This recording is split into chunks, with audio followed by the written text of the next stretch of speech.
Good afternoon সকলোকে আজি মই বনাব লৈছো প্ৰথমতে ইয়া পানী দিয়াৰ পিছত ইয়া জলকীয়া কেঁচা জলকীয়া আৰু পিয়াজ দি দিম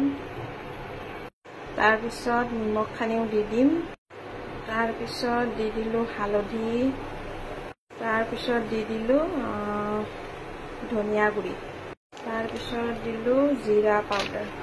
আৰু অকমান কেঁচা তেল দিলো সকে অকমান বেছি পৰি গল এতিয়া অকমান মিক্স কৰাই দিম পিছত দি দিলো ইয়া মাছখিনি আৰু এতিয়া বইল হ'ব দিম এতিয়া উতলিব দিম পুৰা উতলি থাকিব ইয়া ৰেডি হৈ গ'লে আঞ্জা আমাৰ বইল আঞ্জা ইয়া মাছ একদম সোৱাদটো লাগে